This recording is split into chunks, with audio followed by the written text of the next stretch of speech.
عكا القديمة مدينة كلها ألغاز، من الأبرز من بين مدن العالم القديم.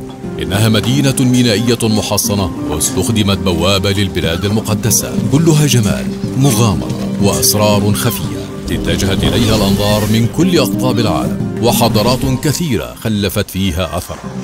في عام 2001 أعلنت اليونسكو عن عكا القديمة كمدينة لصيانة تراث الحضارة العالمي. تتمتع مدينة عكا بميزة سياحية من الدرجة الأولى. تحت المدينة الحالية والتي عمرها 300 سنة نجد آثارا مدهشة لمدينة صليبية عمرها 900 سنة. اخترتم لتكتشفوا أسرار المدينة الفوق والمدينة تحت. إن المهمة الملقاة عليكم هي إيجاد التجربة الممتعة والكاملة في عكا. على كل اكتشاف واحد ستحصلون على وسام خاص. هل أنتم مستعدون؟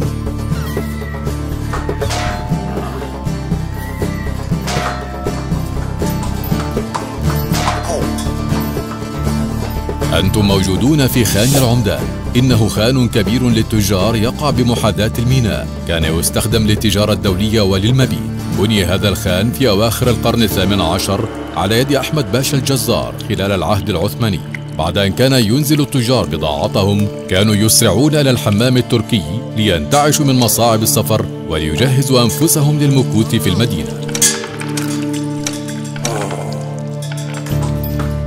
يجب أن تختاروا من أين تبدأون رحلتكم الغامضة من أجل اكتشاف سر مدينتنا.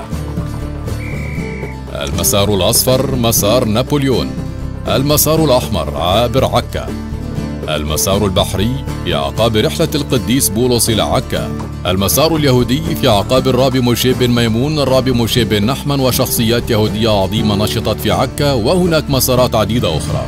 اختيار جيد. سنبدأ في ملعبكم البيتي قلعة القديس يوحنا.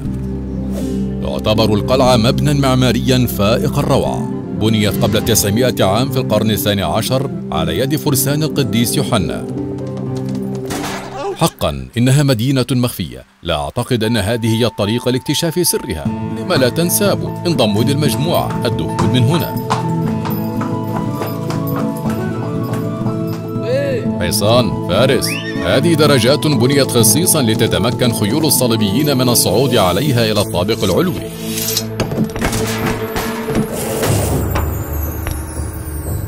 قاعة الفرسان، المدينة التحتة. يا له من عالم مدهش قد تجلى. تحت المدينة القائمة اليوم اكتشفت مدينة صليبية كاملة كانت مدفونة أكثر من 450 سنة، وهذه هي المدينة التحتة. إنه اكتشاف على مستوى عالمي.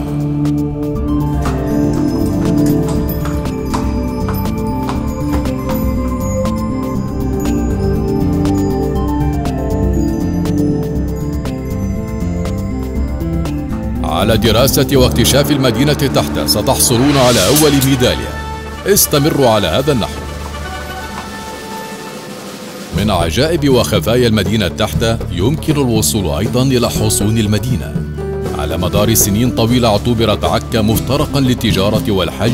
قام سكانها بتقوية حصونها حتى تصمد أمام كل هجوم خارجي.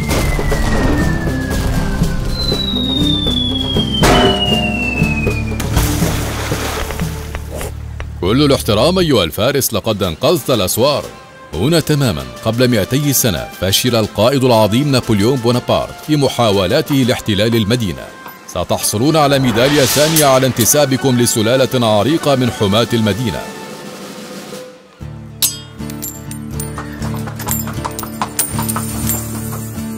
لا شيء يضاهي إطلاق العنان أمام رياح البحر العاتية ومنظر الخليج الخلاب.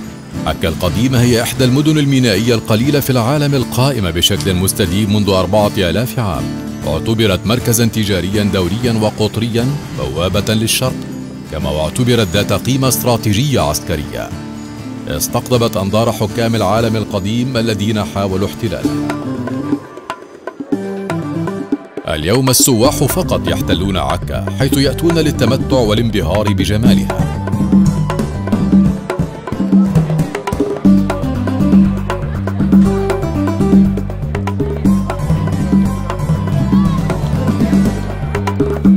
في المدينة الفوق يوجد مرفأ بحري نابض بالحياة، وفيه متنزه يعرض عليكم تشكيلة واسعة من المطاعم.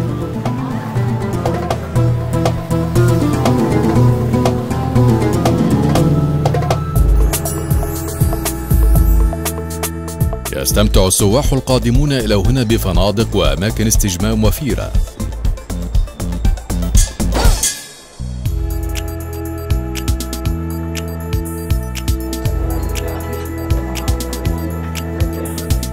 كل هذا يحول عكا إلى قاعدة انطلاق رائعة للمناطق الخلابة في الجليل. خلال أقل من ساعة يمكن الوصول إلى رأس النقورة، صفد، الناصرة وبحيرة طبرية. أرى أنكم أصبتم بالعدوى من جو الضيافة في المدينة.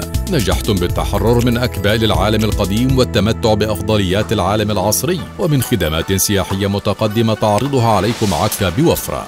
ستمنح لكم ميدالية إضافية على ذلك. أما زلتم تبحثون عن أسرار المدينة التحتة؟ هل تريدون أن تخوضوا غموضا مفاجأة واكتشافا؟ وقعتم في نفق فرسان الهيكل الذي تم اكتشافه في السنوات الأخيرة فقط. إن النفق هو فقرة أخرى من اللغز الذي يتجلى أمامنا في المدينة التحتة. إنه غموض يستمر اكتشافه طيلة الوقت وحتى اليوم. واستخدم النفق في العهد الصليبي كممر تحت أرضي سري ربط بين الحصن الضخم الفخم والميناء.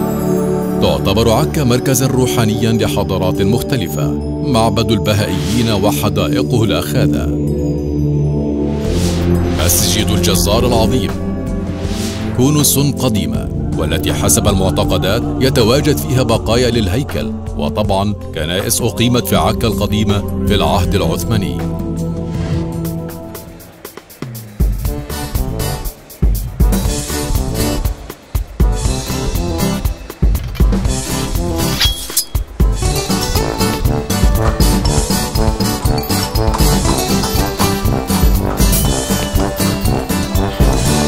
تجدر الإشارة إلى أن في المدينة الفوق تقام اليوم حفلات تربوية غنية، مهرجانات مسرحية وغنائية، فنون وفعاليات سياحية جذابة والتي تقام في عكا كل سنة.